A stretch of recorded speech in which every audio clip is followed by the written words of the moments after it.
Səni bağışlamayacağam. Yediğimiz çörək haqqı səni bağışlamayacağım. Sən kimə bizim adı boy verdin getdin İmam haqqı yediğimiz çörək haqqı səni bağışlamayacağım ha. Yer rədd ol. Aha, dəmin bunu kişiliyi də bana tutub, dəmin. Dəmin bunu kişiliyi də bana tutub, dəmin. Ya ayağı baş idi. Dəmin. Kişiliyəm da, nə gördün? Sən də elə danışdın ki. Bilirəm, bir kişiyə məsələn, mən baboşa oynatmışdım, baboşanı. Baboşdur da ne qarşındakı?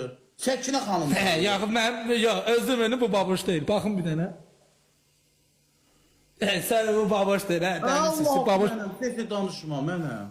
Allah haqqı baboş belə danışmır.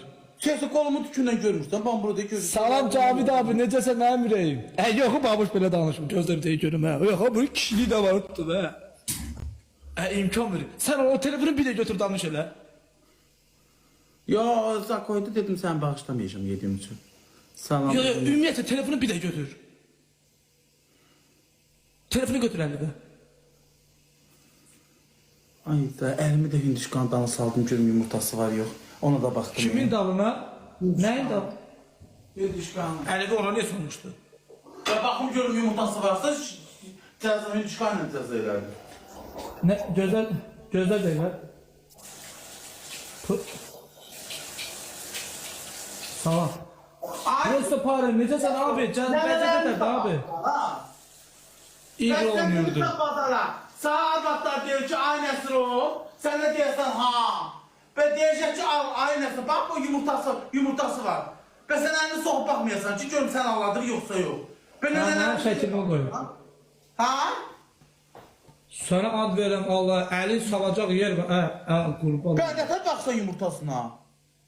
O sakı axırda sənin zayıfı çıxardacaq. Sən o gözünün altına nə tutmuşsan? Kömür. Kebabın altında yandırsan kömür ondan. Hə. Onun gözünün Yok altına. o gidip yatacağım. Üzümü yutsimif tavanında yat. Hangi yatmağa yerim var ki? Yox, baboş deyil. Səni belə seryoz adam olur. Ona bir yaxın. Hə, valla sən baboş deyilsən. Bir dənə yaxın gəl. Sən and elə valla, bir dənə yaxın gəl. Hadi sen kolumu tükünden görmüşsən, de nasıl ben sana gel oynayak da. Hə, mən qolun tükündən adam hesablayım.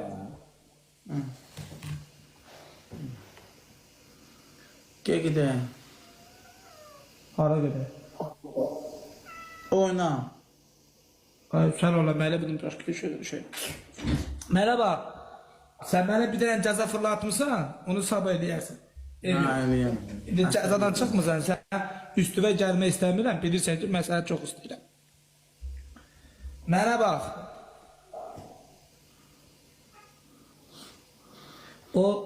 o pis qızlar olur, gecə vaxtı mulubdan çıxırlar.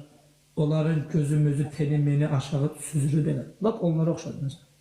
Yox, cəmaat bilir ki, mən kömür yaxmışam. Cəzamda duzmuşam. Yox, mən demirəm, sən nə eləmişsən. Ümumiyyətcə deyirəm, lap şey onlara oxşadır, ona görə deyirəm. Elə belə deyirəm. Mənə bax, görə deyirəm, ay babu, zarafatsız. Yetişkan yumurtası var idi. Yox idi. Ya. Ay Allah, ürəmə qaşındım, yerdə süründüm. Qoronaka qaşındım. Bitirəm.